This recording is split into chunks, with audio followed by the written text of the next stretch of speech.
there, welcome back. So in this lesson, you're going to learn how to give advice in English, specifically for recommending places.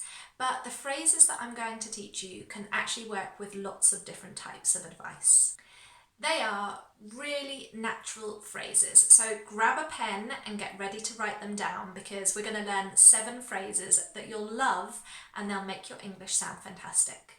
But don't worry if you haven't got a pen nearby, I actually have them all on my website, so I'll pop the link below and you can hop over to the website and check them out after you've watched this video. So are you ready to learn real English? Let's get started. Okay, so I want you to imagine that you live in London, wouldn't that be fun?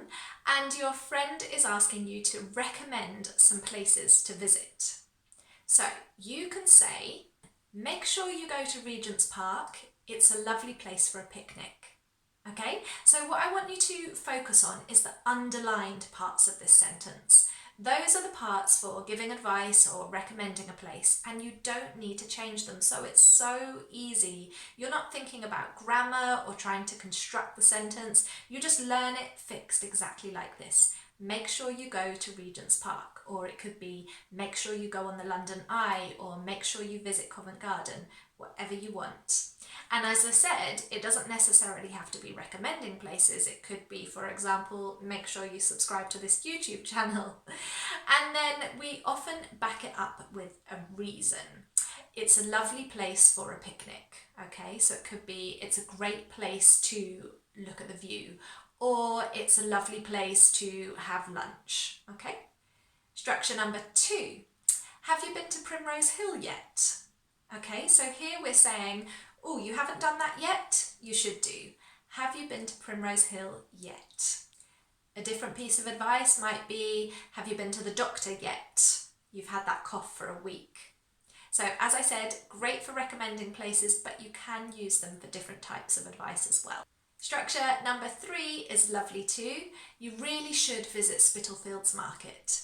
You really should visit Spitalfields Market. So this is your strong suggestion. And obviously you could change the market to any other place, but you really should do that. I strongly suggest you do that. Structure number 4, and this one is just for recommending places. Buckingham Palace is an absolute must-see. Okay, so it's a really nice little phrase there, an absolute must-see. Okay, and you could say that about any place in your city or in London that you think people have to go and see this place. It's so nice. It's an absolute must-see. Structure number 5.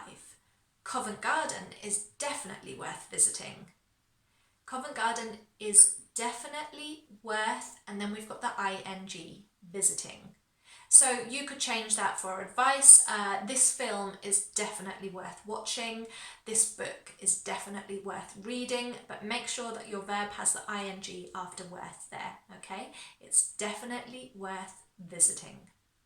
Structure number 6 is also great for recommending places or for giving advice. I'd do a trip along the Thames if I were you. I'd do a trip along the Thames if I were you. Okay, so what we're doing here is we're using the second conditional to say, if I was in your shoes, this is what I would do. And that's a lovely structure for giving advice. I'd do a trip along the Thames if I were you. I'd go up the London Eye if I were you. I'd take a break if I were you. Okay, you're doing so well. I'm glad you're still with me. We are on to structure number 7.